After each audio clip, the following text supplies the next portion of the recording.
Now in our 25th year, a quarter of a century of service to the worldwide amateur radio community, we are This Week in Amateur Radio, your all-amateur radio and technology news magazine and bulletin service of the air.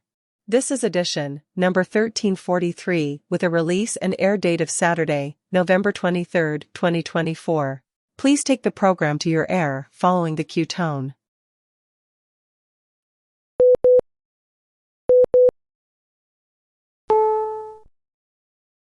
On the air around the world on the amateur bands, and streaming on the internet since 1993, serving the amateur radio community with weekly, reliable, amateur radio news and special features, you have found This Week in Amateur Radio.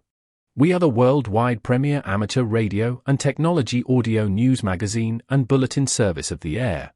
Here are the stories for release around the earth as we come to air with edition number 1343 of This Week in Amateur Radio. An ARRL committee proposes changes to the ARRL by laws 42 and 46. We will have the details. The fall season section manager election winners have been announced. We will have the results. President-elect Trump selects Brendan Carr to lead the Federal Communications Commission. Current FCC Chair Jessica Rosenworcel announces her resignation. The state of Hawaii is preparing for the 83rd commemoration of the December 7th attack on Pearl Harbor. Delegates from the League represent amateur radio at the International Amateur Radio Union Region 3 Conference. The National Council of Volunteer Examiner Coordinators remove questions from the question pool. Meanwhile, the ARRLVEC stands ready to implement a few changes. A SpaceX Dragon, for the first time, fires thrusters to boost the orbit of the space station. The League Board of Directors election results are announced. We will introduce the winners. The White House Communications Agency Amateur Radio Club operates a special event station. It has been 30 years since the Voice of America Ohio transmitter site went silent. And we will have a mystery for you. A satellite in orbit, belonging to the UK, has been moved in space. And nobody knows by who, or how, or why. We will have the story coming up in this week's report. These headline stories will come to you in a moment, along with this week's special features. We'll visit with Bruce Page, KK5DO, and get an update from AMSAT and what's new with all those amateur satellites in orbit.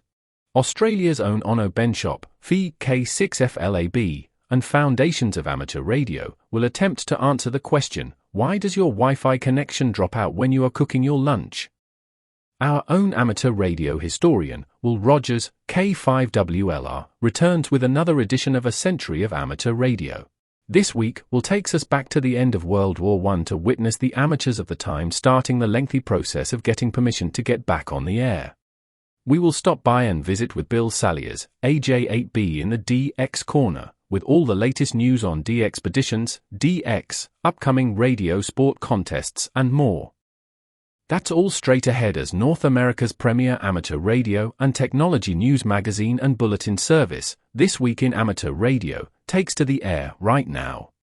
Reporting from our damp studio at our headquarters just outside Albany, New York, where after an extended period of dry weather, we finally received some beneficial rain. This is W2XBS. And reporting from our news bureau this week in snowy Cortlandville, New York, I'm Chris Perrine, KB2FAF. Reporting from our news bureau in Salem, Ohio, this is Denny Haight, NZ8D. And reporting from our news bureau in Rochester, New York, along the southern shore of Lake Ontario, I'm Dave Wilson, WA2HOY.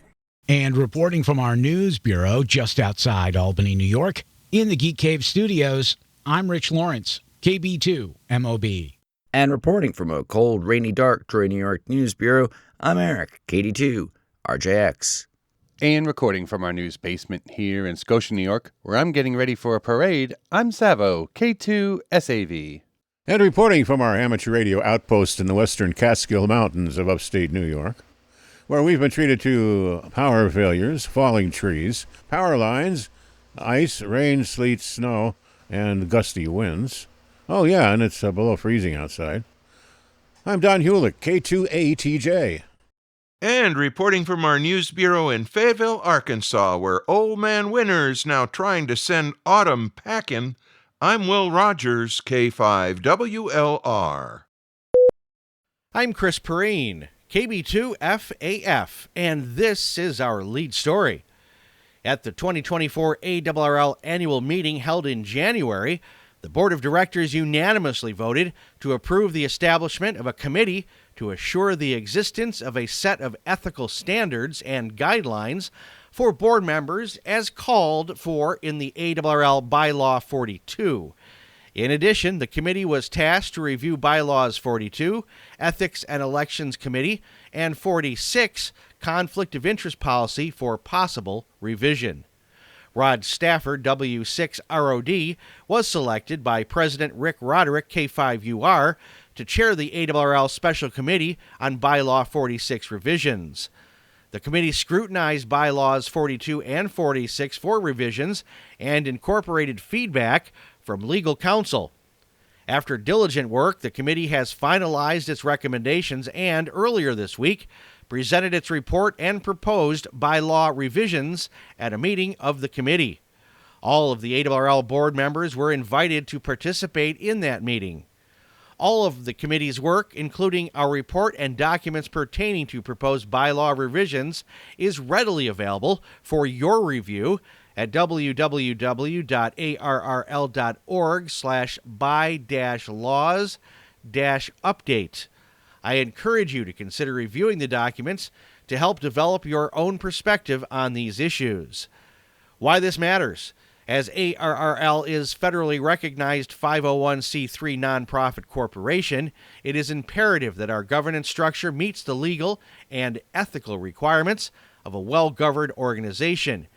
We will reinforce trust and accountability with our members by establishing ethical standards and an independent adjudication process.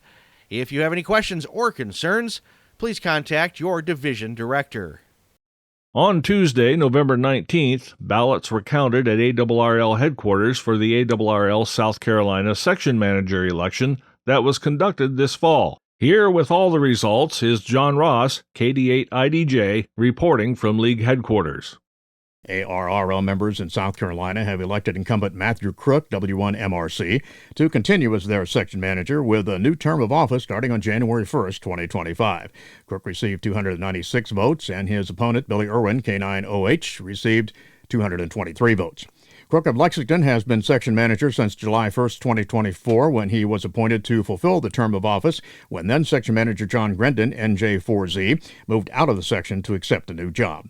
Southern New Jersey will welcome a new section manager starting in the new year. Ron Fish, KX1W of Galloway, ran unopposed after Tom Preeser, N2XW, decided not to run for a new term of office. Preeser has been the Southern New Jersey section manager since January of 2019. I'm John Ross, KD8IDJ. The following incumbent section managers were unopposed, and they will begin new 2-year terms of office on January 1st, 2025. John McCombie, N1ILZ for Eastern Massachusetts, Cecil Higgins, AC0HA in Missouri, Matthew Anderson, KA0BOJ in Nebraska, Jim Mezzi, W2KFV for the New York City and Long Island section, Rocco Conte, WU2M in Northern New York, Joe Chupinas, W3BC in Western Pennsylvania, and Michael Douglas, W4MDD in the West Central Florida section. Now, in our 25th year of service to the worldwide amateur radio community, you are listening to This Week in Amateur Radio.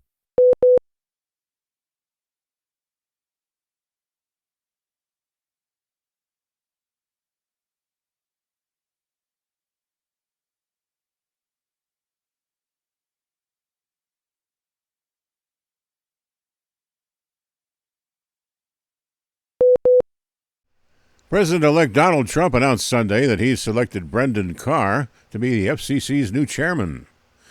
Carr argued that the agency, which is tasked in regulating radio, TV, and cable communications, should prioritize reining in big tech, promoting national security, unleashing economic prosperity, and ensuring FCC accountability and good governance. Carr said the FCC's priority must be to restore free speech rights for everyone, claiming that major social media outlets have created a cartel that he believes censors conservative viewpoints. Carr is also an ally of Elon Musk, whose Starlink satellite internet service has been rejected for subsidies from the FCC under past administrations. Musk is recently named by Trump to co-lead the new Department of Government Efficiency with former Republican presidential candidate Vivek Ramaswamy. Until next January, the FCC will remain led by Democrats 3-2. After Trump takes office, he'll appoint a new FCC commissioner. Trump said in a statement that Carr is a warrior for free speech and has fought against the regulatory lawfare that stifled Americans' freedoms and held back our economy. He will end the regulatory onslaught that's been crippling America's job creators and innovators and ensure the FCC delivers for rural America. Carr, who's a top Republican on the commission, thanked Trump in a post to X, saying he's humbled and honored to serve as chairman of the FCC. In his chapter, Carr recommended that TikTok be banned if it fails to disentangle from its China-based parent company, an issue which Trump held conflicting views. He also called for working with Congress to reform Section 230 of the Communications Decency Act of 1996, which gives social media companies a level of immunity for content on their platforms and allows them to moderate certain objectionable content in good faith. Congress should do so by ensuring that Internet companies no longer have carte blanche to censor protected speech while maintaining their Section 230 protections, Carr wrote. The FCC is composed of 5 commissioners who serve 5-year terms. Only 3 are allowed to be from the same party. Federal Communications Commission Chair Jessica Rosenworcel said she intends to leave the agency on January 20th when the Trump administration begins. Republican Commissioner Brendan Carr was nominated this week and is widely expected to be approved. Rosenworcel was named acting FCC chair after President Joe Biden took office in 2021, but was not approved until December of that year. During her term, she prioritized broadband access and equity, spectrum policies, and advocated for network neutrality. She frequently clashed with fellow commissioners over these issues and was criticized for her lack of attention to reining in big tech, particularly over free speech issues, a cause that Carr has vowed to address in the coming term.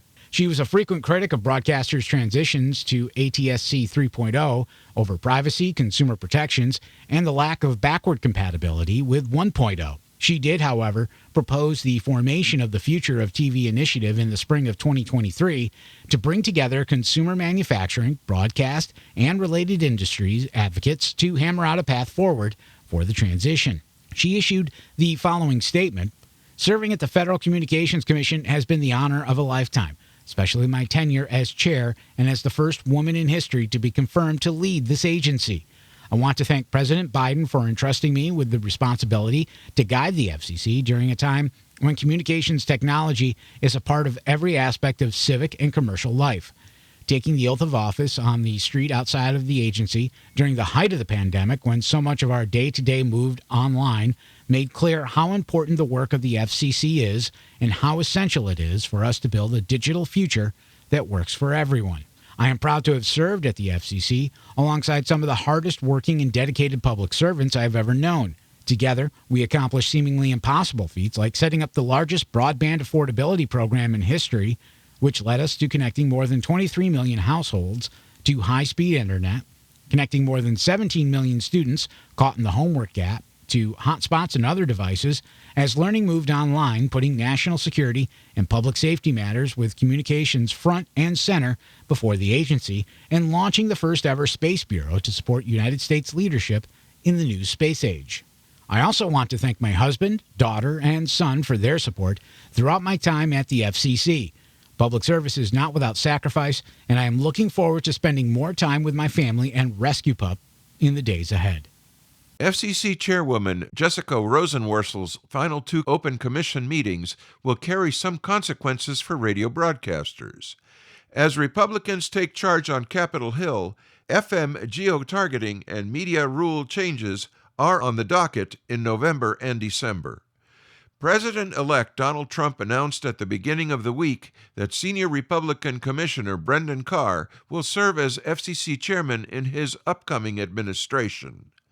Before then, the FCC is set to vote on November 21st to determine if FM booster stations can originate geo-targeted programming beyond the experimental basis currently allowed under Geo Broadcast Services zonecasting technology. Chairwoman Rosenworcel explained the proposal's intent, stating, by using booster stations to air programming different from their primary station, FM broadcasters can now deliver customized content to specific parts of their service areas. In April, the FCC unanimously approved the experimental use of geo-targeted content through FM boosters, pending the adoption of specific rules under a further notice of proposed rulemaking. At the meeting, commissioners will likely vote to solidify these rules for permanent adoption. As for December, Rosenworcel's agenda included media rule updates. This commission will vote to update several broadcast radio and TV rules to better reflect current application processing requirements, clarify ambiguity, and remove references to outdated procedures and legacy filing systems. These changes would help ensure that the Commission's rules are accurate, reducing potential confusion among the public, applicants, licensees, and practitioners, and alleviating unnecessary burdens, she wrote. While not specific, these changes will likely wrap up the remainder of the Commission's bipartisan rulemaking for the legislative term. GOP leaders, including House Energy and Commerce Committee Chair Kathy McMorris Rogers and Texas Senator Ted Cruz, called on FCC Chairwoman Jessica Rosenworcel to pause work on partisan or controversial issues during the transition period. This would rule out the controversial NPRM that would require broadcasters to disclose the use of artificial intelligence in political advertisements on radio and television. This initiative has been panned by both Republicans and many in the broadcast industry. The National Conference of Volunteer Examiner Coordinators, or NCVEC Question Pool Committee, has removed one extra class pool question and one general class pool question from use. Both extra pool question E2A13 and general pool question G8C01 have been deleted from use on examinations as the two questions each have more than one correct answer. The deleted questions must be removed from examinations as soon as possible. Updated question pool files, including the errata and new information, have been posted on the NCVEC Extra Class Question Pool webpage. The current Element 4 Extra Question Pool became effective on July 1, 2024, and it is valid through June 30, 2028. Updated General Class Question Pool files, also including the errata and new information, have been posted on the NCVEC General Class Question Pool webpage. The current Element 3 General Question Pool became effective on July 1, 2023, and it is valid through June 30, 2027. The ARRL-VEC advises the community to regularly check the NCVEC website for updates to the question pools, which may include errata and withdrawn questions. Hawaii is preparing for the 83rd commemoration of the December 7, 1941 attack on Pearl Harbor. John Ross, KD8 IDJ, is here with more. The 83rd anniversary of Pearl Harbor theme of Forging Ahead emphasizes not only the historical significance, but also the vital role of the younger generation in preserving and honoring this legacy. This year's event will take place December 7th, 2024, 7:30 a.m. to 9 o'clock a.m. Hawaii Standard Time at the Pearl Harbor National Memorial. That event will also be live streamed. ARRL requested and has received a waiver from the Federal Communications Commission Part 97 rules to communicate with military stations as part of Pearl Harbor Day commemorations December 7th through the 8th. ARRL made the request on behalf of the Battleship Iowa Amateur Radio Association to allow amateur military crossband capabilities to communicate with the Battleship Iowa using the ship's original call sign, NEPM. The USS Iowa, by the way, is moored at the Port of Los Angeles. Also, the Amateur Radio Club of the National Electronics Museum will hold a Pearl Harbor Day commemoration December 1st to the 11th from 1300 Zulu to 2200 Zulu. Special event station W2W will operate on 14.241, 14.041, 7.241, and 7.041 megahertz. A certificate of QSL will be available, and primary operation will be on December 1st through the 7th, with additional operation possible during December 8th through the 11th as operator availability permits. I'm John Ross, KD8IDJ. Our operation on 80 meters, 3.541 and 3.841 megahertz and digital modes is also possible during the event. You're listening to North America's premier amateur radio and technology news magazine of the air. We are This Week in Amateur Radio, distributed worldwide at twiar.net.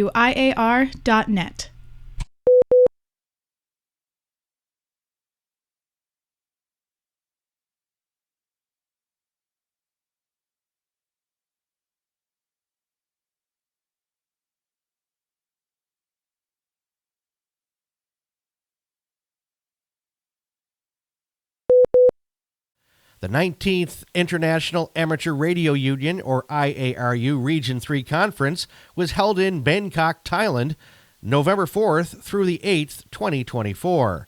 John Ross, KD8 IDJ, is here with all the details on the recent conference. ARRL is a Region 3 member society and the IARU International Secretariat, and was represented by ARRL President Rick Roderick, K5UR, and International Affairs Vice President Rod Stafford, W6ROD.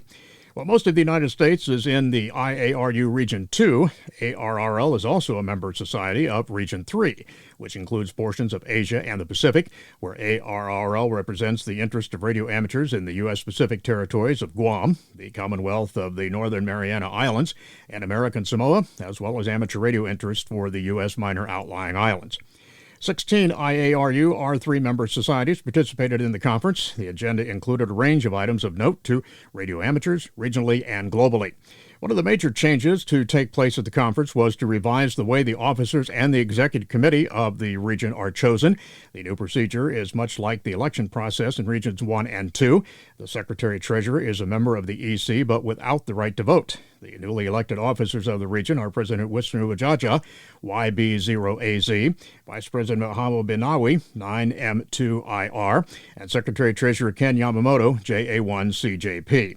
The conference dealt with a number of routine matters, including reports from all of its coordinators and volunteers. Notably, the conference harmonized the CW portion of the 40-meter band plan with the other regions by making it 7,000 to 7040 kilohertz CW only. In Roderick's report to the conference, he presented information about amateur radio advocacy accomplished by the ARRL in recent years.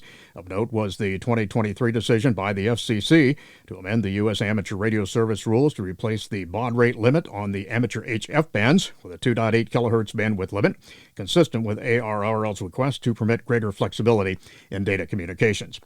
Roderick also highlighted the success ARRL has seen in growing participation in the ARRL International DX Contest and the Logbook of the World.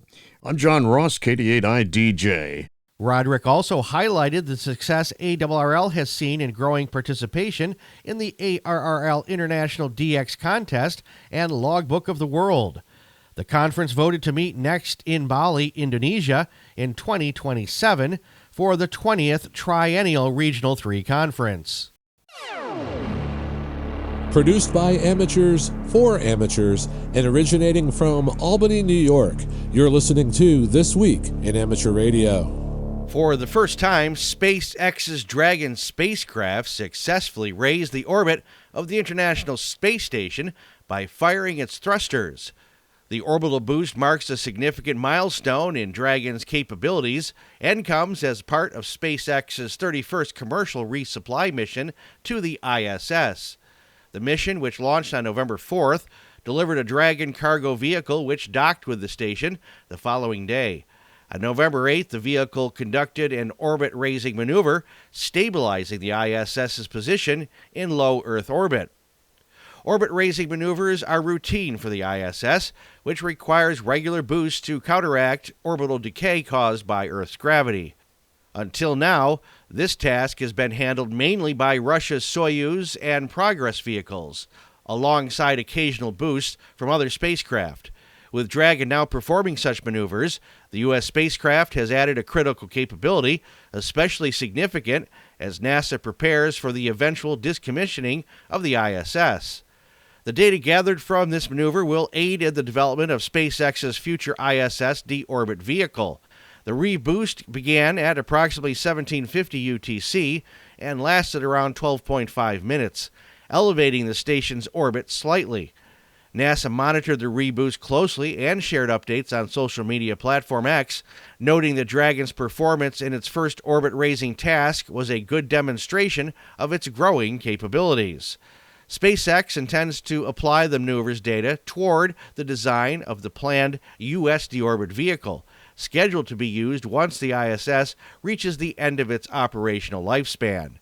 The spacecraft, which has been continuously occupied for nearly 25 years, is expected to remain operational until around 2030, when the cost and maintenance demands of the aging structure will likely lead to its retirement.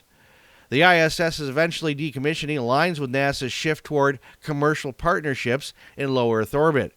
The agency envisions that new, privately operated space stations will replace the ISS as research outposts, enabling NASA to focus its budget on deeper space exploration, including the Artemis program Return to Mars. With the ISS contract awarded to SpaceX, the agency has placed its trust in the private sector to develop the technology needed to safely conclude the station's mission in a controlled manner. The success of Dragon's reboost maneuver also underscores the U.S.'s reduced reliance on Russian spacecraft to maintain the ISS's operation. Despite global political tensions, notably since Russia's 2022 invasion of Ukraine, the U.S.-Russia partnership on the ISS has persisted. However, Dragon's demonstrated ability to perform reboosts offers NASA an alternative if needed. Since Dragon began launching U.S. astronauts in 2020, SpaceX has provided NASA with a reliable launch option from American soil, and now it's a proven capability of supporting the station's orbit, a role essential to the ISS's long-term stability. Some changes are coming to the ARRL's Volunteer Examiner Coordinator program that will affect exam teams in the United States. According to an ARRL representative, the VEC department is phasing out the supply of field-stocked printed exams and encouraging volunteer examiners to download and print out their own from online sources such as exam tools. The ARRL will continue to supply other exam-related forms, such as the FCC Form 605 or the CSCE and session reports. The ARRL is also encouraging VE teams to explore electronic online testing, whether in person or remotely. For more information, check with your VEC contact. For those who like collecting wallpaper, how about a card or certificate from the Oval Office? A group to keep an ear out for has been very active the past weekend from the White House Communications Agency Amateur Radio Club, established by former members of the White House Communications Agency. The White House Communications team is made up of military personnel who play essential roles in overseeing communications strategy and activity for the White House. Last weekend saw them active for about 4 days prior to Remembrance, or as the USA calls it, Veterans Day. Usually on air for very special events. Keep listening for W0H. Amateur radio found its way recently into an episode of a popular TV crime drama in Germany. While that's good news for ham radio, it didn't have the best outcome for one of the fictional TV amateurs. Very early on in Season 16, Episode 2 of the ZDF German crime drama Soko Stuttgart, Harmut, DH4NO, becomes a silent key rather quickly, rather violently, and quite mysteriously. It happens in the middle of a 2-meter QSO he is having with a friend. The friend, Shroudy, call sign DR5TI, hears the contact go dead quite literally. He summons police, and that sets the SOCO team, the team of the series title, into action. SOCO is the acronym in German for the Regional Special Police Task Force. As the crime squad focuses its probe on the amateur radio club the men belong to, any hams viewing the show can immediately recognize the rigs, which were supplied by the Dark Stuttgart Radio Club. There are also familiar lessons in propagation and, of course, that important call, CQ. For those that want to practice their German, the show can be seen in the ZDF video store. To celebrate the 100th anniversary of its original transmission across the Atlantic Ocean from the historic World Heritage Grimeton radio station, this is the Alexanderson alternator, which bears the name of pioneering electrical engineer Ernst Alexanderson, and it will activate its original call sign, SAQ, on its Alexanderson alternator and transmit a CW message on December 1. The CW message will transmit on 17.2 kilohertz at 10 o'clock UTC using an alternating current generator.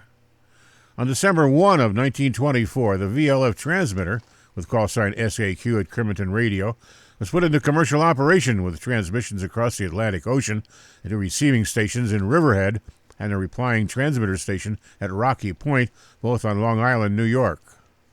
Test transmissions are scheduled for November 29th between 1300 to 1600 CET. The transmission event can be seen live on the Grimeton YouTube channel.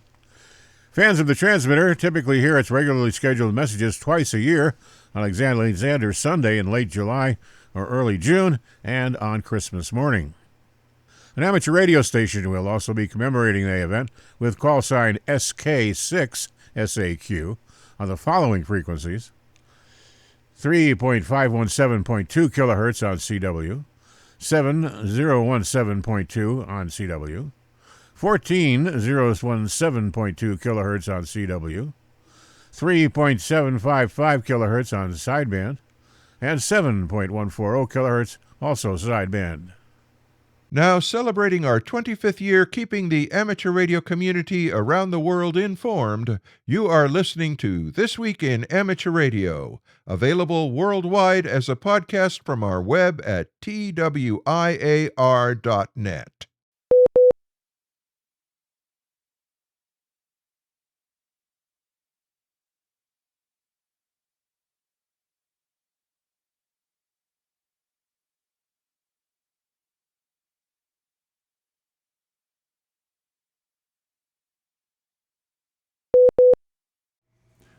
Hello and welcome to the DX Corner for your weekly dose of DX. I'm Bill, AJ8B.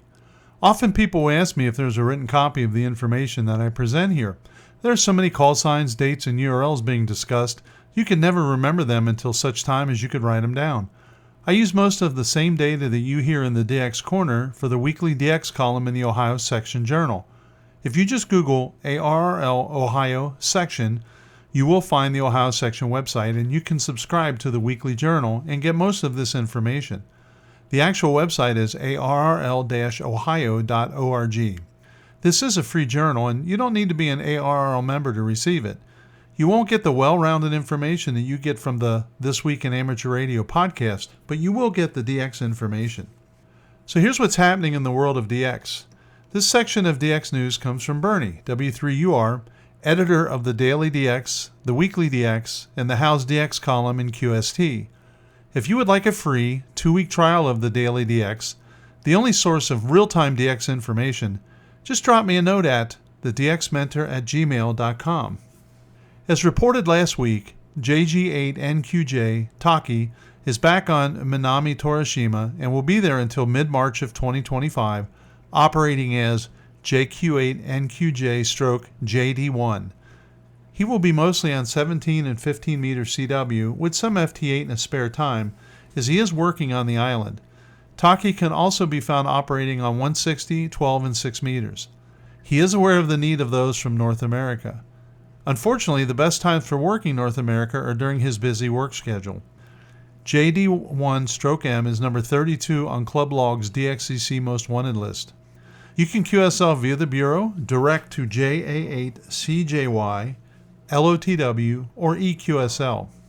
A DXpedition to Vietnam is X-Ray Victor 9 X-Ray with operators YL2GM and EA5GL is planned for November 19th to December 2nd, so they should be QRV by now. They plan on being on 160 through 10 meters, always split up 1 kilohertz or more. On 160 it will be down 2 for Japan, that is 1810 to 1820 kilohertz. On sideband, it will be up 5 kilohertz or more. They ask that callers follow the on-the-air instructions as to which part of the world they are listening for. On FT8, if you see RR73, you're in the log. Do not keep calling and do not transmit RR73, 73, or anything else. Their station includes an Elecraft K3, Sun SDR2 Pro, Yaesu FT891, and a pair of SPE Expert 1.3K amps to a multiband vertical and beverages, plus a spider beam for 20 through 10 meters, a vertical on 40, an EdFen wire on 80 and 160, and a 5-element Yagi on 6. We have our first update from the 3 Delta 2 Yankee DXpedition on Rotuma. It is now 6 days since we arrived in Rotuma, they reported. We have ongoing challenges concerning electricity here in Rotuma. We have a few power solutions which we are implementing. However, none of them are flawless, and we ask for patience if we are off the air operating at a reduced capacity. We are aware of band openings, and when we need to be QRV for the different areas, we are bringing in additional resources at these times, and so far, we have seen an increase in our performance to these areas. Since our arrival, we have made great progress in getting most of the antennas up and have even made some QSOs on 6 meters. However, we are still waiting for a tree climber to put a pulley in the tree for 80 and 160 meter antennas. We anticipate this happening before CQ Worldwide CW. The team is finding it challenging to complete antenna work during the days due to the extreme and oppressive temperatures. Over the last couple of days, we documented temperatures in excess of 30 degrees C and 88% humidity, causing the temperatures to feel even much higher. Band conditions have also been tough. From 2000 UTC time, the band flatlined for a few hours until we can work Asia in our late mornings. Signals from Europe are best from 0800 UTC onwards, and North America a few hours after that. We've had some incredible rates from Europe with super loud signals. These have been very enjoyable, and high rate pileups are a must, and we hope that they can continue over the coming weeks. We are on Rotuma for 2 more weeks, so there's plenty of time to work us. The CW ops on our team will operate in the CQ Worldwide CW contest this weekend. We will run multi-single high power. We will maintain a presence on the work bands and 6 meters throughout the contest. You can see our progress, photos, and real-time updates by following our social media. Just search for Rotuma DXpedition 2024 on Facebook. I have always tried to point out those challenges that DXers face that we really don't appreciate. Oftentimes I get frustrated because maybe I can't work them on one band or another or in a certain mode. But here's an example from the 3 Baker 8 group. This was sent in by G0CKV and the 3B8M team on Mauritius. Quote, "We have had pleasant and stable November weather so far with nice trade winds. But of course this week, the week leading up to CQ Worldwide CW, Mother Nature decided to play a game on us. A depression developed into a tropical storm, was named Becky, continued to build into a violent cyclone, and has been aiming for us ever since. Last Tuesday evening, there was a cyclone warning Class 1 enforced for 3 Baker 8. As a precaution, we have taken down our antennas, secured the house with shutters, and secure outdoor furniture. We have also ensured that we have food supplies and emergency water to hunker down for a couple of days. Our QTH is very exposed to the wrath of the Indian Ocean. We are right in the water on an exposed, low, tiny islet. With a strong, violent cyclone, we would need to evacuate. With a less violent cyclone, we will lock down here, but our road to land would be dangerous. We do hope that come Friday, the danger will be over and we can get our antennas back up. We have a great, competent crew here, so they should be back on the air on HF bands, including 40 meters, as the contest starts. The low bands may have to wait until Saturday. More time has been spent in the last couple of days trying to interpret different weather forecasts than worrying about the ionosphere. So can you imagine being there? You're not from that country, you're not from that area, and you're faced with a cyclone bearing down on you, just to allow us to work you. So really, thanks to you guys and best of luck.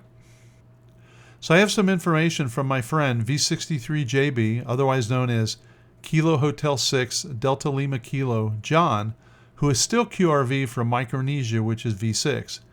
He passes along his alohas. He says that V63YWR, William, is also on the air sometimes from Fredari Ulithi, though the power is unreliable there.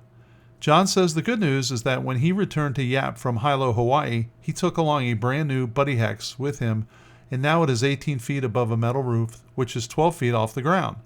He says, quote, "It's especially hot on 6 meters where I've worked into Eastern Europe, about 6,700 miles on FT8, end quote. Back in Hilo, in about a month, he will get a rotator and work up a housing for it to put up on the mast. Teaching 6 sections of computer classes at Yap High School, John is left with very little time for anything else. About half the entire student population goes through his classroom every day. John adds, I'd like to get some Olivia 8-250 activity going on 20 meters, but everyone seems to want to be on FT8. FT8 here, even at 5 watts, is like shooting fish in a barrel, he says. Once the Buddy Hex is rotatable, he says, quote, I should be able to do more. The 40-meter NFEV half-wave at 30 feet and the 10-meter Moxon aimed at North America are pretty effective as well, he says. But he says that when he gets on FT8, both the right and left windows go totally red. The Hotel Delta 8 Charlie Whiskey team arrival is on San Cristobal, expected to be on the air as soon as tomorrow from the Galapagos Islands. The operation runs till November 28th. I have heard them on the air, so I know they're QRV at this time. The ops are K2IN from the Frankfurt Radio Club, Ecuador DX Club, and HC2AP from the Guayaquil Radio Club. HC5CW Stroke 8 will be the call in the CQ Worldwide CW November 23rd to 24th. The station includes 2 hex beams, 20 through 10, a loop for 80 meters, 40 and 6. His radios are an IC7300, a K3, and flex radio for remote on CW, sideband, and FT8. So let's talk about contests. I know that the ARL contest sheet is read elsewhere in this podcast, and the contests that I mention are sometimes redundant. However, there are a few contests that I have found to be especially useful for DXers who are trying to fill band slots or to get entities or zones in the log that may otherwise be difficult to get. By now, the CQ Worldwide CW contest is most likely completed. On the heels of this great contest is the ARRL 160-meter CW contest, the weekend of December 6th to December 8th. The objective is for amateurs worldwide to exchange information with W/VE amateurs on 160-meter CW. And there's an interesting thing on 160 is that there are no band allocations. So theoretically, you could have a CW QSO anywhere between 1.8 and 1.9, let's say 1.997, just to be safe. So even though you're in the bottom of it, where most of us are, don't be afraid to tune up. DX to DX QSOs do not count for contest credit. Stations located in overseas and non-contiguous U.S. territories may be worked by DX stations. This includes Alaska, the Caribbean, U.S. positions KP1 through KP5, and all of the Pacific Ocean territories, Kilo Hotel 0 through Kilo Hotel 9, including Hawaii, K86. These stations can work both domestic stations, which are U.S. and VE, as well as DX stations around the world. And I'll tell you personally, if I hear Alaska or Hawaii on there, I'll spend the rest of the night trying to work them because they count and they're 2 states and I need them. The contest begins 2200 UTC Friday and ends 1559 UTC on Saturday. This is a 42-hour period with no time limitation. The exchange is signal report and your ARRL section. I have participated in this contest for several years and always look forward to it. The first year for me was 2017. That year I learned why 160 meters is called the gentleman's band. Although rates are important, many hams worked patiently to make sure that exchanges were solid and information was complete. I had several hams stop by the next day to say hello and see how I was doing since they knew that was my first 160-meter contest. What a great group of guys. And what surprised me most was there were a lot of QSL cards I received from that contest and since. Until next week, this is Bill, AJ8B, saying 7-3, and thanks to my XYL Karen for her love and support. I hope to see you in the pileups. Coming up next, This Week in Amateur Radio is presenting another chapter of A Century of Amateur Radio, hams, organizations, events, inventions, from the mind of Chris Cordella, W2PA, and his editing team. Each episode will bring a different aspect of early amateur radio history. Coming up right after station identification here on This Week in Amateur Radio. You are listening to North America's premier news and information service for the amateur radio hobbyist. We are This Week in Amateur Radio.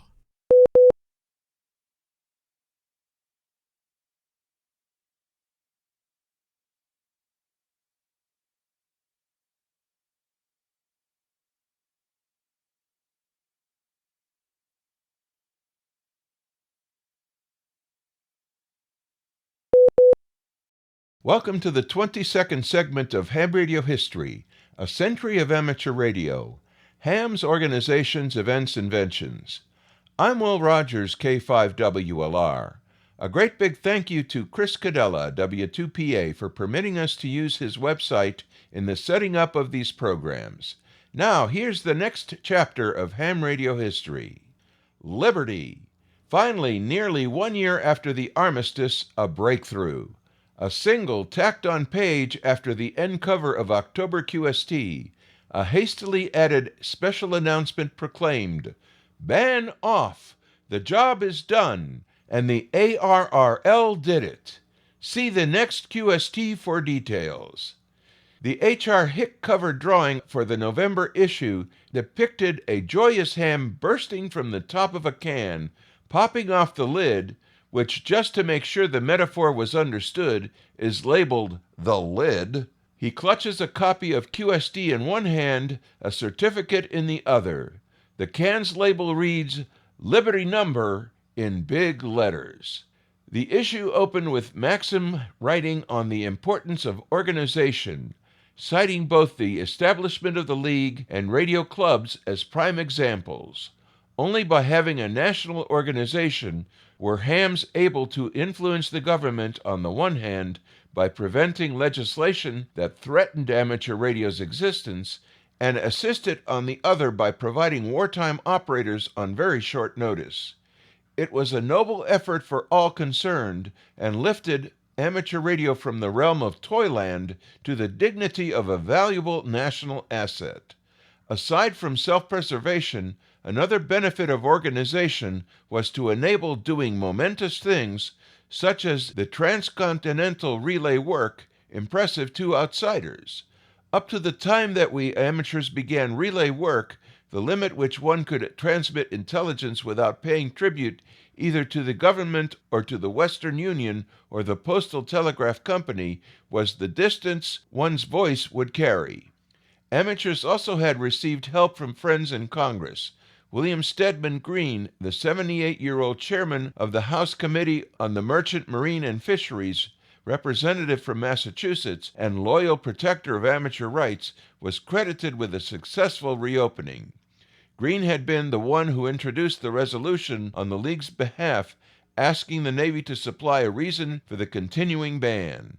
Receiving no reply, he had then introduced Joint Resolution 217, directing the Secretary of the Navy to remove the restrictions. The League headquarters staff had to scramble to add the ban-off insert to the previous issue when the news arrived just at press time. It would now take some hard work to get everything and everyone up and running again. The days of real sport are at last with us, noted ARRL Secretary Kenneth Warner, directing readers to come on, fellas, and get into the air again.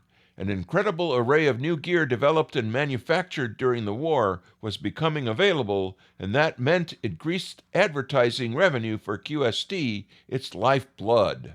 The editor predicted a day when QST could be 132 pages long, twice the size of this issue. It would actually take until September of the following year for the magazine to again reach 100 pages, a size previously seen in April 1917, nearly 3.5 years earlier. Getting back on the air meant everyone had to be relicensed. Though some still had unexpired commercial licenses, which the government would count as operator licenses, all amateur operator and station licenses had expired. As before the war, a second-class license would be granted without examination to applicants located more than 50 miles from a district office. One could take a test given by the district inspector by appointment and receive a first-class amateur license on successfully passing it.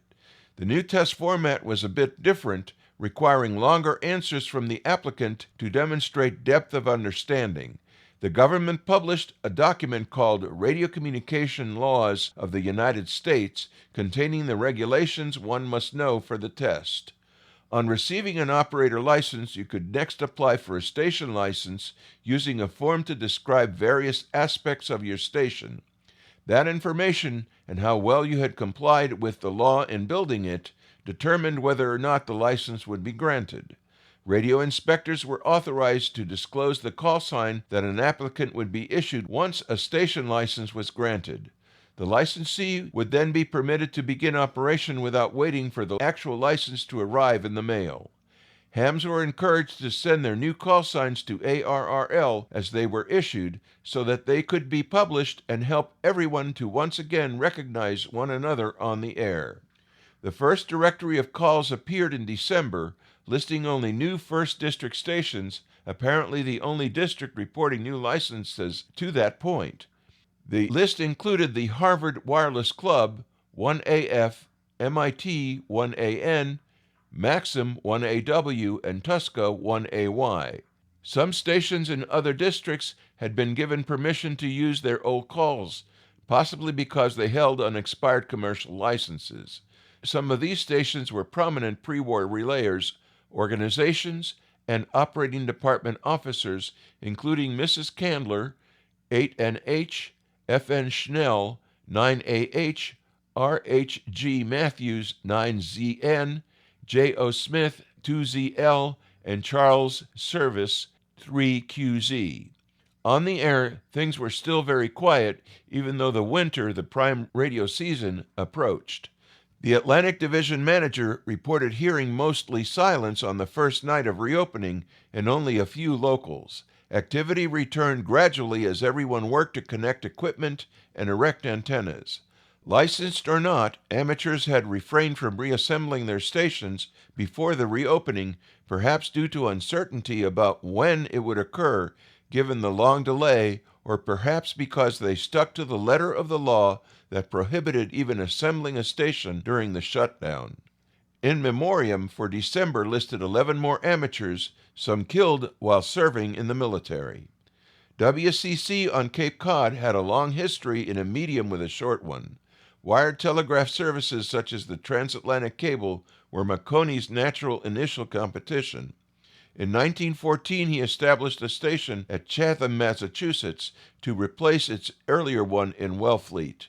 That one had made history in 1903 by relaying a message from President Theodore Roosevelt to the King of England directly via wireless using its 35 kW spark transmitter feeding a 200-foot wire conical antenna supported by 4 210-foot towers.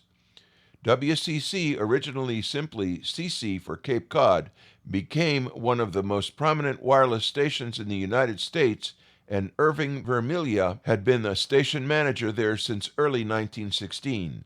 Answering the Navy's call for radio operators, he enlisted in 1917, served during the war, and then returned home to Massachusetts and WCC. He was back on the air and in print again in December 1919, publishing another QST humor article, SOL, meaning sorta out of luck, though it not labeled as such in the article, telling of his early days in the Navy. Although it was billed as the first of a two-part article, the second part never appeared.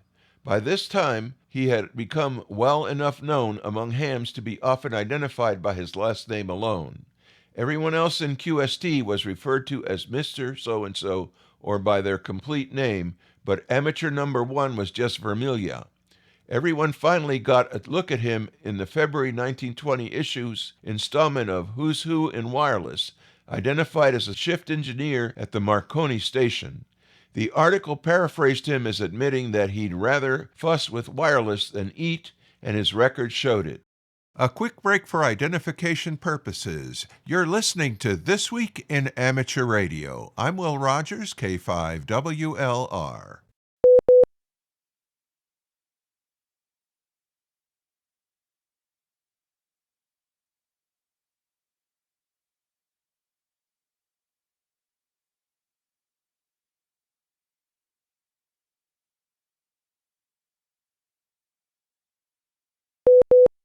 In October, pictures of his station appeared too. He was now 1HAA, a good call for a funny man in Marion, Massachusetts. His antenna was a fan array of vertical wires, narrow-spaced at the base and wide at the top, connected to a horizontal wire suspended between wooden supports, very similar to Maxim's antenna and considered a leading-edge design. Two interior pictures depict a neatly arranged high-power spark station.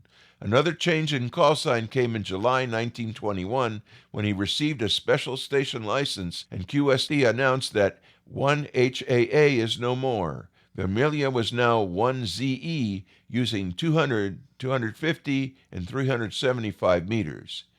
He continued to work for United Wireless after its acquisition by Marconi, working as manager of WCC until he left the Radio Corporation in 1922 to become manager of the radio department at Slocum and Kilburn, a parts and equipment company. Vermiglia would continue to play a role in two camps as professional and amateur. Included in this material are quotes from the following. Hiram Percy Maxim, The Importance of Our ARRL, QST, November 1919, page 3. The Champion of the Amateurs, QST, November 1919, page 5. At Last, editorial, QST, November 1919, page 13. Getting Your Licenses, QST, November 1919, page 12. In Search of Guillermo, ARRL Web, 17 March 2005. Who's Who in Amateur Wireless, QST, February 1920, page 25. Amateur Radio Stations, QST, October 1920, page 35. With appreciation to Chris Cadella, W2PA, for the use of his website materials, Ham Radio History, A Century of Amateur Radio, Ham's Organizations, Events, Inventions, I'm Will Rogers, K5WLR, reporting for This Week in Amateur Radio. A RRL, the National Association for Amateur Radio, announces the results of the 2024 ARRL Division elections. In the ARRL New England Division, Tom Perrine, K1KI, with 1,593 votes, of West Suffolk, Connecticut, was declared the winner, defeating current director Fred Kemmerer, AB10C, with 1,452 votes. Perrine has previously served on the ARRL Board of Directors in several capacities, including as director from 1985 through 1992, and from 1997 through 2018. He was named Director Emeritus in 2019. He served as ARRL Vice President from 1992 through 1996. In the ARRL Hudson Division, incumbent Division Director Ed Wilson, N2XDD, with 949 votes, of Shirley, New York, was declared the winner, defeating John Crivelli, W2GD, with 719 votes. Wilson ascended to director in July 2024, after the previous director resigned. He had been vice director since 2023, a position to which he was appointed to fill a vacancy created when the previous vice director ascended to director. In August, the following incumbents and candidates were declared elected without opposition. In the Central Division, current Vice Director Brent Walls, N9BA, will be the next director, and candidate Josh Long, W9HT, will be the next Vice Director. In the Hudson Division, Vice Director David Galletley, KM20. In the New England Division, Vice Director Phil Temples, K9HI. In the Northwestern Division, Vice Director Michael Sturber, KG7HQ. In the Roanoke Division, Director Jim Berner, N2ZZ, and Vice Director Bill Marine, N2COP. In September, Northwestern Division Director Mark Thop, KB7HDX, was declared elected. Winners will assume their roles for terms beginning January 1, 2025. Members voted online or could request paper ballots. The election was conducted by Third Party Election Services Company of Melville, New York, the same company that has conducted ARRL elections in 2022 and 2023. The tabulation was observed by Ethics and Elections Committee Chair, ARRL Southeastern Division Director Mickey Baker, N4MB. ARRL is governed by its Board of Directors. Elections are held for 5 of the 15 ARRL divisions each year, for terms of 3 years.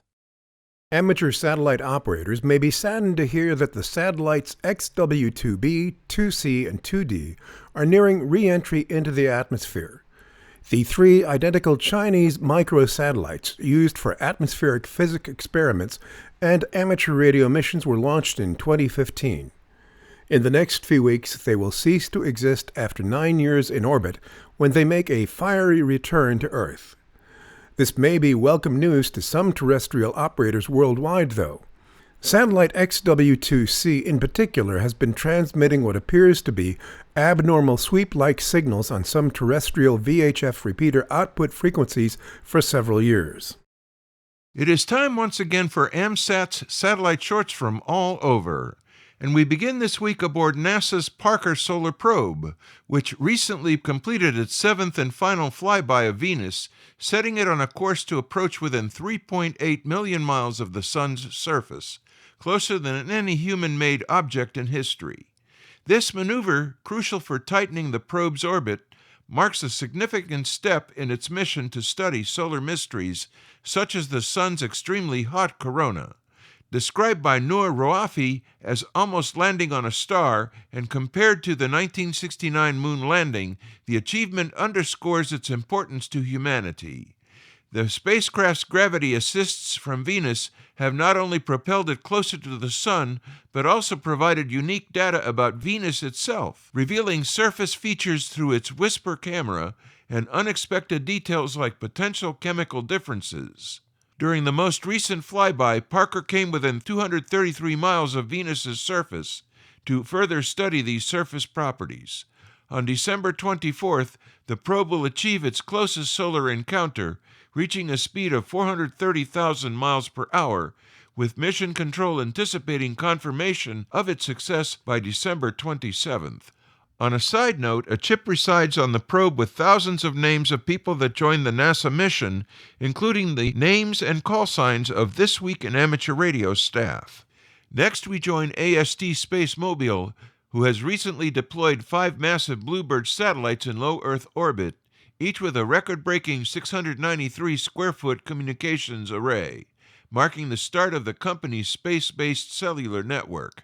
These satellites are brighter than most objects in the night sky, presenting significant challenges for astronomers by obstructing observations. AST aims to establish the first cellular broadband network directly accessible by cell phones, with plans to expand its constellation to over 100 satellites. The rapid increase in large satellites like those of AST and competitors such as SpaceX and Amazon has raised concerns about space debris and environmental impact. A group of experts has urged the FCC to reconsider satellite environmental exemptions, fearing an irreversible clutter of space.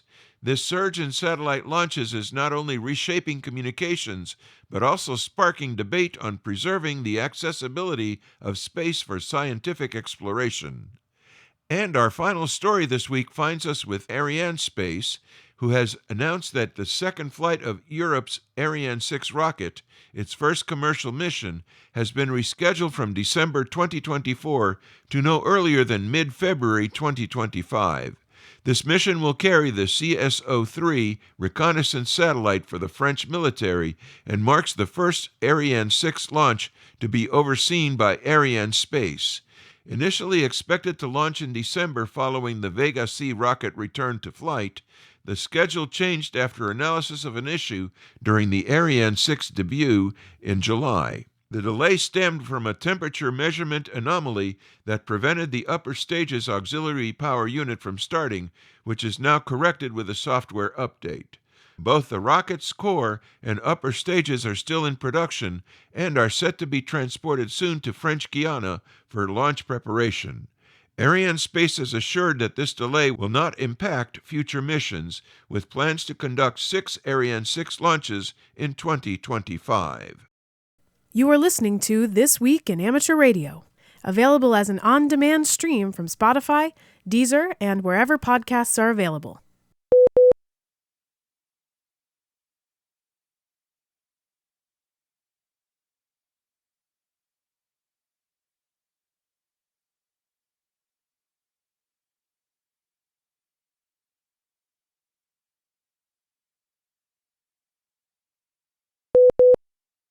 Bruce Page, KK5DO, is here now with this week's AMSAT report. Bruce? Thanks, John. When we talk about satellites, it is not just about hams talking to each other through a satellite. Hams have come up with ways to create, sometimes solve, or mitigate issues that help mankind. Let's look at AO7, launched 50 years ago. However, the program it helped test has saved 57,413 persons in 17,663 separate rescue events involving downed aircraft and ships at sea. How is that?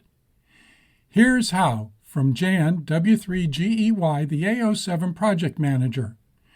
AO7 was used to investigate the possibility of locating downed aircraft and disabled sea vessels by using Doppler analysis of signals from the emergency location transmitters.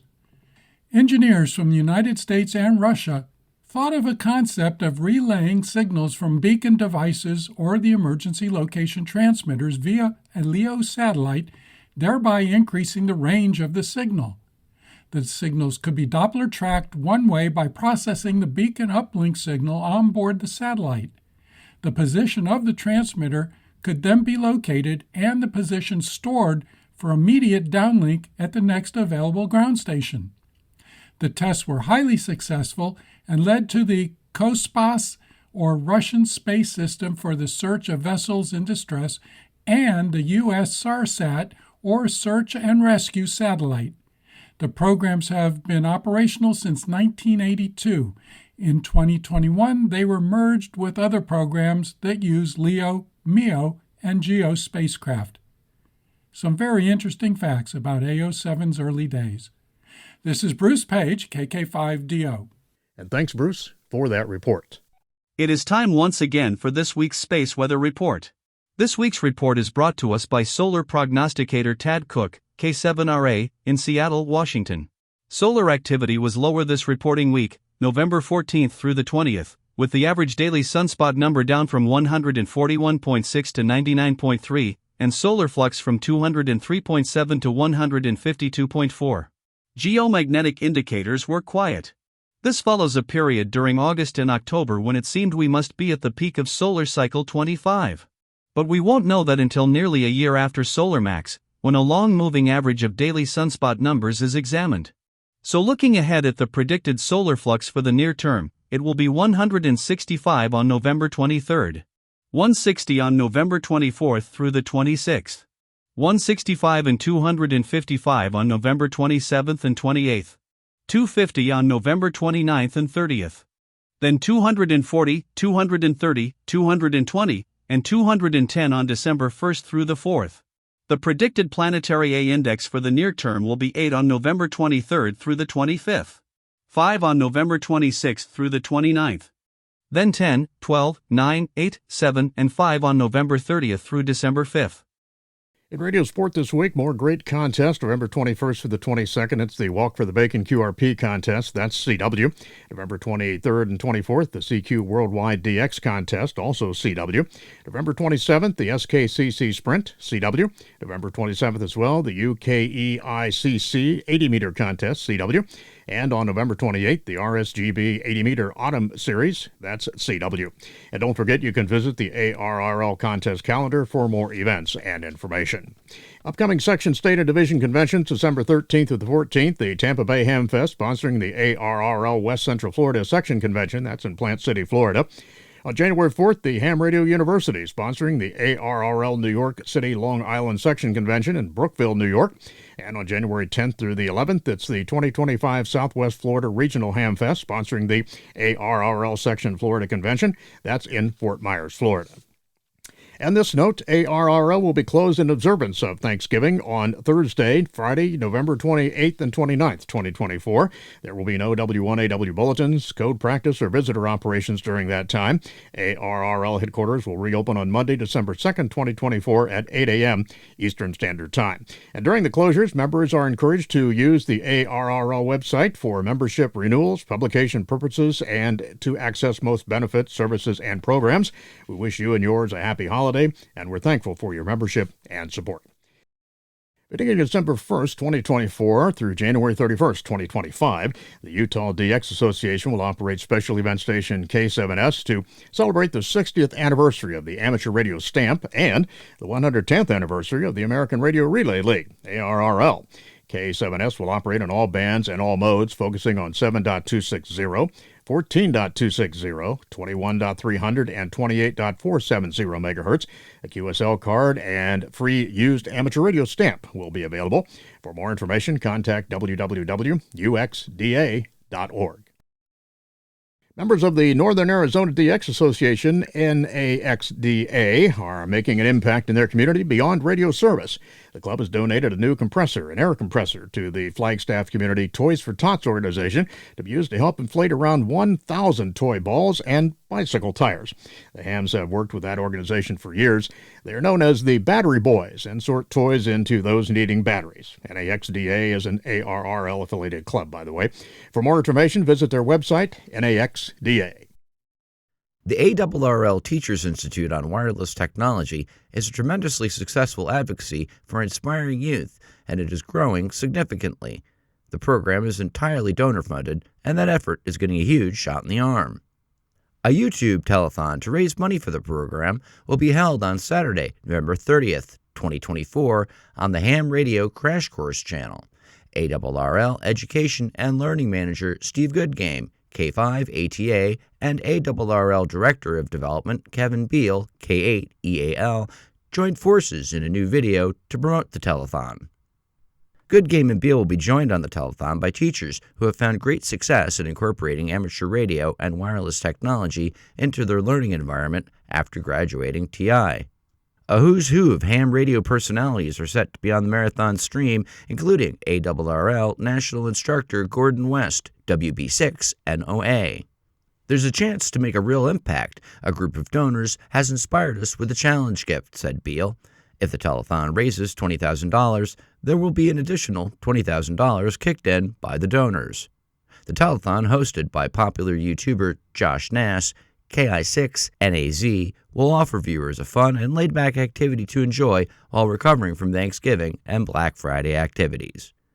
Helping people connect over the radio and staying connected is the mission behind the effort known as Rebuild Free Radio Network.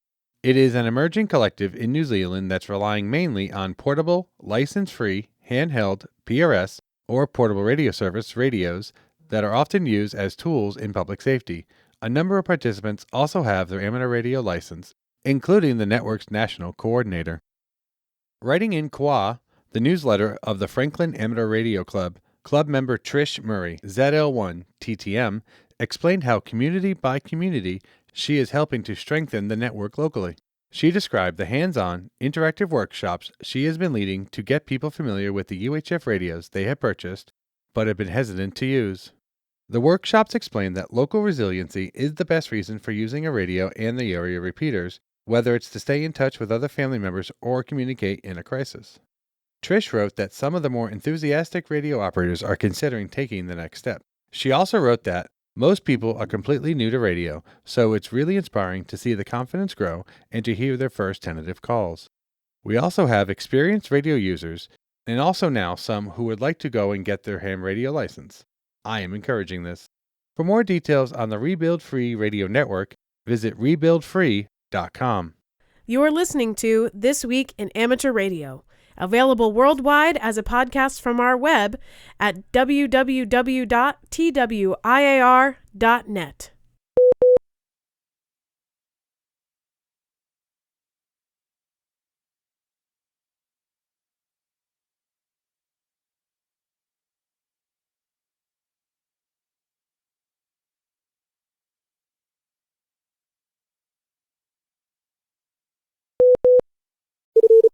Foundations of Amateur Radio. Have you ever attempted to download an email attachment or watch a streaming service whilst your microwave was cooking lunch or dinner and noticed that something odd was happening? Or is my asking that question the first time that you joined the dots? This phenomenon is not by accident, though it isn't on purpose. In 1947, the International Telecommunications Union, the ITU, was meeting in Atlantic City, where the, quote, delegate of the United States, referring to his request that the frequency 2,450 megacycles per second be allocated for ISM, indicated that there was in existence in the United States, and working on this frequency, a diathermy machine and an electronic cooker, and that the latter might eventually be installed in transatlantic ships and airplanes. There was, therefore, some point in attempting to reach world agreement on this subject. End quote. Several things to unpack there. It's 1947 and experimentation is happening at 2,450 megacycles per second, what we call megahertz today. You might recognize the frequency as 2.45 gigahertz. At that time, experiments using radio frequencies for medical purposes has been in full swing for decades. Nikola Tesla wrote a paper on the subject that was presented in absentia to the American Electrotherapeutics Association in 1898. In 1947, a diathermy machine exists. Today it's used to aid with blood flow, muscle and joint pain, as well as inflammatory and degenerative bone disease. There is a working electronic cooker, a microwave oven to you and I, and whilst the one you could buy in 1947, a Raytheon radar range, if you forked over $5,000 or $70,000 in today's money, had space for a 2-meter tall, 340 kilogram, 3 kilowatt behemoth, you have to admire the imagination that one day this would fit on an aeroplane to travel the world, let alone be available for $100 at your local supermarket. One other thing, ISM, or Industrial, Scientific and Medical, is a concept we still use today.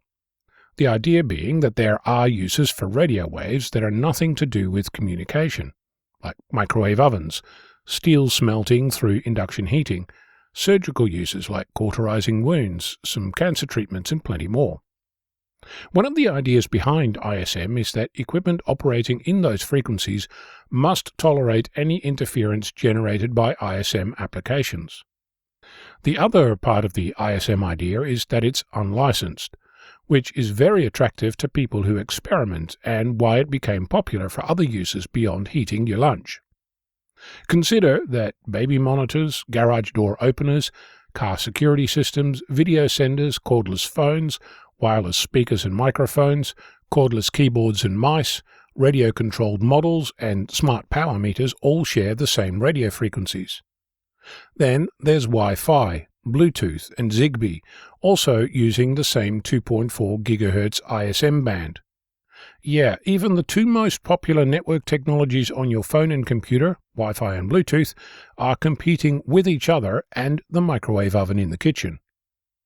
There are 6 global ISM bands and 6 additional ones with specific local requirements. Things like industrial microwave ovens, near-field communications or NFC, and LoRaWAN use frequencies like that. You'll also find satellite communications, radio location, CB radio, radio astronomers, and radio amateurs on those bands. So why are these technologies sharing the same frequencies? Essentially because they're unlicensed spectrum. Just so we're clear, this doesn't mean that it's unregulated spectrum. All it means is that, unlike licensed spectrum, you don't need to buy access to the spectrum to use it. But you do need to have compliant equipment when you do. Compliance depends on local laws, location, band, and power levels. So, next time you need to watch a movie whilst cooking lunch, eat an apple, or go outside and get some daylight onto your skin instead. A quick word on power. Whilst all these uses share the same frequency band, their human impact varies considerably. A Wi-Fi network uses 1/10 of a watt. A diathermy machine uses 250 watts and produces a, quote, gentle heat, unquote, at the surface of the skin, suitable for treatment. Contained inside a metal box, a microwave oven uses 1,000 watts or more. Even that doesn't cook food from the inside out. Instead, it vibrates water molecules in the food, which heat up, which in turn cooks the food. It doesn't penetrate very far and doesn't work on frozen water, which is why you need to defrost your food before you can cook it. It's also why, when you stand between your Wi-Fi router and the computer, things slow down, or why your hand position on your phone or tablet can make a difference, since your body, made from 60% water, is blocking the signal. Finally, here's something to consider. A licensed radio amateur has access to some ISM bands, but does it require an amateur license to actually use any of those bands? In other words, if my amateur license doesn't permit my access to 2.4 or 5.8 GHz bands, can I legally use a transmitter in the unlicensed spectrum that is the ISM band on those frequencies? If you answered yes, and you're considering experimenting on the ISM bands, you'll find the low-frequency experimental radio, or LOFR, MEDFR, and HIFR community has already beaten you to it. Within the ISM regulations are provisions for all kinds of other experiments, generally using low power, sometimes a watt, sometimes less. But you already know that my 10 milliwatt beacon on the 10 meter band has been heard 13,945 kilometers away, so there's plenty of opportunities to play. I'm on it. Victor Kilo 6, Foxtrot Lima, Alpha Bravo. It's been about a decade since Amazon in the USA began to fly its delivery drones, aiming to revolutionize the online shopping experience with rapid delivery of certain items. Most recently, Amazon got permission from the FAA to not only start flying from its new Arizona-based location, but also to fly beyond line of sight, or BLOS missions, with the new MK-30 drone. This new drone has twice the range as the old MK-27 drone that it replaces and is said to be significantly quieter as well. The beyond line of sight permission means that delivery drones can service areas which are not directly visible from the warehouse with an attached drone delivery facility. As for the type of parcels you can have delivered with this service, it's limited to 2.27 kilograms, or roughly 5 pounds, which is plenty for medication, and a range of other items where rapid delivery would be desirable. The Quarter Century Wireless Association, or QCWA, is sponsoring its annual W2MM Special Event Station operation, which runs for 7 days beginning December 1 of 2024. John Ross, KDI DJ, has all the details in this report. Operations will be on the following frequencies and modes: CW 3.540, 7.035, 14.040, 21.050, and 28.050 megahertz. On single sideband, 3.810, 7.244, 14.262, 21.365, and 28.325 megahertz. FT8 and FT4 standard frequencies on 80, 40, 20, 15, and 10 meters. During the event, W2MM will be within 20 kilohertz of the above frequencies.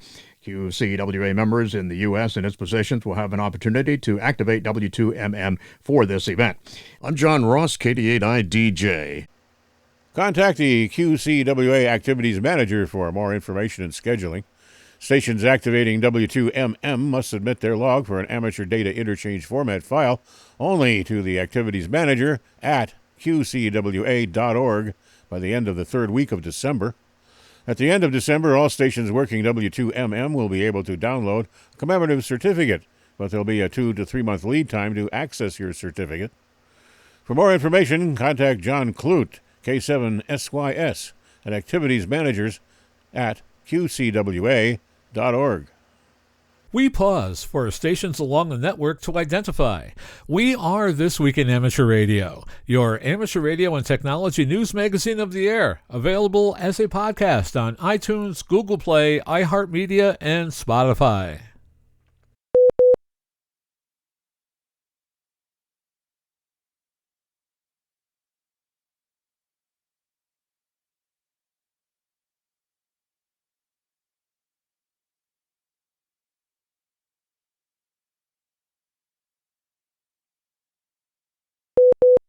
As we observe AMSAT Oscar 7's 50th anniversary as the oldest operating satellite, we should recall what may be its most noteworthy accomplishment. Oscar 7 was used to investigate the possibility of locating downed aircraft and disabled sea vessels by using Doppler analysis of signals from emergency location transmitters, or ELTs. As envisioned by spacecraft engineers from the United States and Russia, the concept was to relay signals from beacon devices, ELTs, or emergency location transmitters, already installed on large and small aircraft and on ships and smaller vessels equipped with EPIRBs, or emergency position indicating radio beacon stations. These one-way beacon transmitters, originally intended to be received by surface rescue parties, could also be received and transponded by a low Earth orbit spacecraft, gently extending the rescue potential. The signals could also be Doppler tracked, one way by processing the beacon uplink signal on board the spacecraft. This would allow the spacecraft to find the source beacon's location immediately. This would allow the emergency beacon to be identified and located and the position stored for immediate downlink at the next available ground station. We know it is hard to remember, but this was in an era before the creation of GPS. Scientists from the Russian Kospas, Russian acronym for Space System for the Search of Vessels in Distress, and the U.S. SARSAT search and rescue satellite teams simulated ELTs on amateur radio stations and demonstrated how receiving and relaying ELT transmissions and analyzing Doppler shift as Oscar 7 passed overhead could accurately locate the emergency beacons. The tests were highly successful. The COSPAS SARSAT program went ahead and has been operational since 1982. From that time until 2021, when the program merged with others providing similar capability via LEO, MEO, and GEO spacecraft, the program had saved the lives of 57,413 persons in 17,663 separate rescue events involving downed aircraft and ships at sea. The collaborative efforts of Chinese and Russian university students have helped put a CubeSat known as ASR-TU-1 into space. Its 2-meter FM transponder recently became active with an uplink of 145.850 MHz requiring a CTCSS tone of 67 Hz. The 12U satellite, weighing 15.7 kilograms, also has SSDV cameras and a telemetry system aboard. According to a report on ChinaDaily.com, the creation of the satellite was undertaken to encourage cultural exchanges while tapping into the higher education resources of both nations. The educational and ham radio microsatellite was launched on November 4th on board a Soyuz rocket, a moment eagerly awaited by the students who assisted with the work at the Harbin Institute of Technology in China. The microsatellite's camera system has a UHF SSDV downlink for low-resolution images on 436.210 MHz. There is also a high-speed downlink for high-resolution images on 10460 MHz. Even as the Voice of America Museum remains closed with the hope of reopening after renovations are complete, many were remembering a much more dramatic closing at that site in Westchester, Ohio. The legendary shortwave relay station went silent 30 years ago on November 14, 1994, making its final broadcast to listeners overseas when it was decommissioned by the U.S. government. The building's more recent closure is to allow upgrades to various systems on the premises as well as to reorganize exhibits. Meanwhile, the Westchester Amateur Radio Association, WC8VOA, has been able to continue its regular meetings and open house sessions at club headquarters inside the museum because the club shack is not part of the renovation. Members were also in the shack to participate in the recent ARRL sweepstakes. According to the VOA Museum website, there are hopes the renovation work will be finished by mid-January, and plans are being made for a grand reopening to the public. Get ready to work the younger generation of radio operators in December. It's Youth on the Air Month, also known as December, and it begins in a little more than 1 week. Stations with radio operators under the age of 26 will be on the air from countries around the world, including France, the United Kingdom, the Republic of Korea, Hungary, Argentina, Egypt, and the United States, to name a few. This is their month in the spotlight, and most of their call signs contain the suffix YOTA for Youth on the Air. Here in the United States are K8Y, K8O, K8T, and W8A, with the single letter suffix spelling YOTA. As in previous editions of this month-long event, organizers stress that contact should be made with the understanding that these QSOs may be the youngsters' first experience in an on-the-air event, and so patience and care are key parts of the exchange. Awards will be available for shortwave listeners as well as licensed amateur radio operators. The real award, however, is knowing that you may have inspired someone to pursue amateur radio over the course of their lifetime. Skywarn Recognition Day is December 7th, 2024. The annual event is celebrating its 25th anniversary. John Ross, KD8IDJ, is here with all the details you need to know. SRD was established in 1999 by the National Weather Service, NWS, and ARRL to commemorate the contributions of Skywarn volunteers. Using amateur radio and other means of communication, Skywarn spotters provide real-time ground truth to NWS offices. The HAM volunteers can also provide vital communications between NWS and local emergency management officials when other means go down. In a video posted to the SRD website, National Weather Service Director Ken Graham, WX4KEG, said the information ham radio operators and other Skywarn volunteers provide is critical. I, along with the entire National Weather Service, want to acknowledge and thank you for your invaluable service to the communities we serve.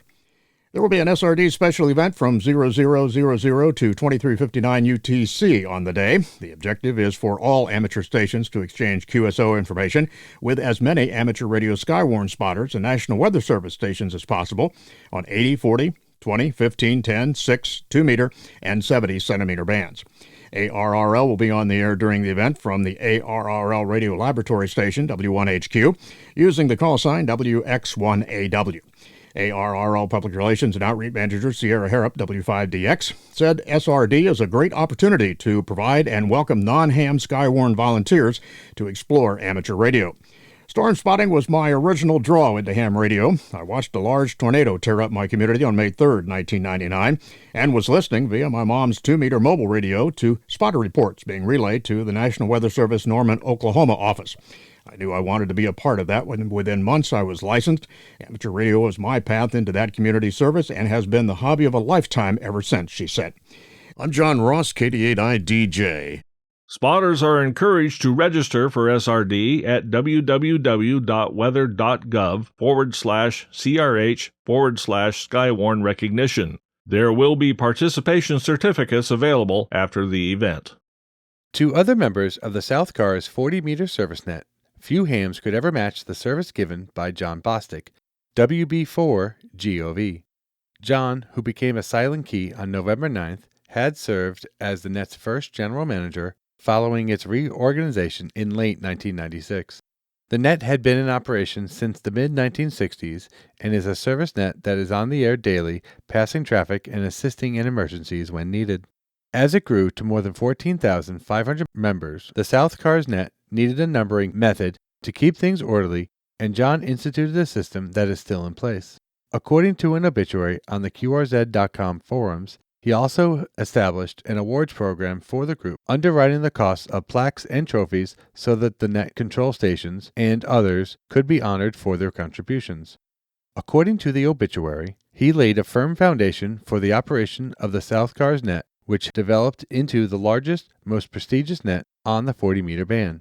His tenure as a manager ended when he stepped down in 2004. The obituary said that he had been in declining health in recent years. John was 89. With HamVention 2025 set for the weekend of May 16th of 2025, the organizers are asking prospective attendees to ponder the question of what radio independence means to them. That is, in fact, the theme for the convention in Xenia, Ohio. In announcing the theme, the HamVention team says that in the course of history, radio has been heavily regulated and in some instances banned altogether. We are fortunate to enjoy these freedoms, and for us at the HamVention, we're proud of our radio independence. What does radio independence mean to you? No doubt there'll be many answers found in the workshops, seminars, and eyeball QSOs at the Greene County Fairgrounds come next spring. You are listening to This Week in Amateur Radio, available to download as a podcast from anywhere on the web podcasts are available.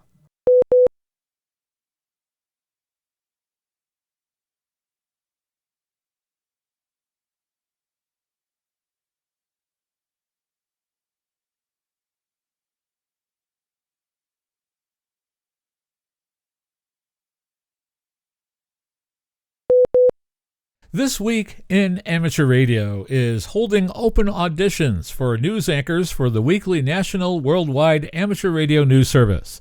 If you have a good radio voice and can reliably read provided news copy, we are looking for you. This, of course, is an all-volunteer position. An amateur radio license is not required. You must have a high-quality microphone, headset mics are not used, and be familiar with audio editing software to record and edit your finished news stories before uploading.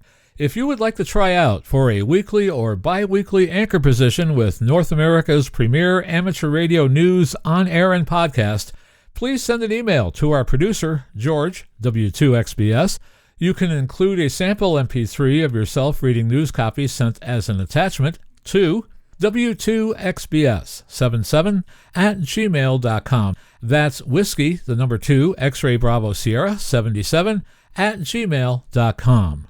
Be sure and use Anchor Audition in the subject line. Please include your phone number and a good window of time for a callback to discuss your submission and our operating logistics to see if This Week in Amateur Radio is a good fit for you. We hope to hear from you soon. And finally this week, we have a mystery for you. Apparently, someone moved the United Kingdom's oldest satellite, and there appears to be no record of exactly who, when, or why.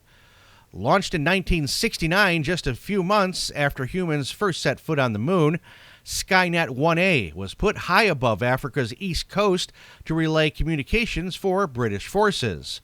When the spacecraft ceased working a few years later, gravity might have been expected to pull it even further to the east, out over the Indian Ocean. But today, curiously, Skynet 1A is actually half a planet away, in a position 22,369 miles above the Americas. Orbital mechanics means it's unlikely the half-ton military spacecraft simply drifted to its new location. Almost certainly it was commanded to fire its thrusters in the mid-1970s to take it westward. The question is who that was and with what authority and purpose. It's intriguing that key information about a once vital national security asset can just evaporate. But fascination aside, you might also reasonably ask why it still matters. After all, we're talking about some discarded space junk from 50 years ago. It's still relevant because whoever did move Skynet 1A did us few favors, says space consultant Dr. Stuart Eaves. It's now in what we call a gravity well at 105 degrees west longitude, wandering backwards and forwards like a marble at the bottom of a bowl. And unfortunately, this brings it close to other satellite traffic on a regular basis. Because it's dead, the risk is it might bump into something, and because it's our satellite, we're still responsible for it, he explains. Dr. Eaves has looked through old satellite catalogs, the National Archives, and spoken to satellite experts worldwide, but he can find no clues to the end-of-life behavior of Britain's oldest spacecraft. It might be tempting to reach for a conspiracy theory or two, not least because it's hard to hear the name Skynet without thinking of the malevolent, self-aware artificial intelligence system in the Terminator movie franchise. But there's no connection other than the name, and, in any case, real life is always more prosaic. What we do know is that Skynet 1A was manufactured in the U.S. by the now-defunct Philco Ford Aerospace Company and put in space by a U.S. Air Force Delta rocket. The first Skynet satellite revolutionized UK telecommunications capacity, permitting London to securely communicate with British forces as far away as Singapore. However, from a technological standpoint, Skynet 1A was more American than British, since the United States both built and launched it, remarked Dr. Aaron Bateman in a recent paper on the history of Skynet's program, which is now on its 5th generation. This view is confirmed by Graham Davison, who flew Skynet 1A in the early 1970s from its UK Operations Center at the Royal Air Force Oak Hangar in Hampshire. The Americans originally controlled the satellite in orbit. They tested all of our software against theirs before they eventually handed over control to the RAF, the long-retired engineer told me. In essence, there was dual control, but when or why Skynet might have been handed back to the Americans, which seems likely, I'm afraid I can't remember, says Mr. Davison, who is now in his 80s. Skynet 1A then somehow got shifted to its present position. It was ultimately allowed to die in an awkward place when really it should have been put in an orbital graveyard. This refers to a region even higher in the sky, where old junk runs zero risk of running into active telecommunications satellites. Many of the news and information items heard in this edition of This Week in Amateur Radio have been provided by the American Radio Relay League, the ARRL Audio News Service, and the ARRL Letter, AMSAT, the Radio Amateurs of Canada, the Shortwave Listening Post, the Federal Communications Commission, the Radio Society of Great Britain, and Ofcom, the South African Radio League, the International Amateur Radio Union, the Wireless Institute of Australia and the Australian Communications and Media Authority, the New Zealand Association of Radio Transmitters, the Amateur Radio Newsline, the Rain Hamcast, Eric Guth, 4Z1UG and QSO Today, QRZ.com, the International Telecommunications Union, the 425DX News, Parks on the Air and the Soda Reflector, and various news sources on the Internet. This Week in Amateur Radio is heard on nets and repeaters all across North America and around the world on great repeater systems like our flagship repeater system, K2RHI, on 146.94 megahertz, serving Albany and the Tri-Cities of New York State from the top of Mount Rafinesque in Brunswick, New York.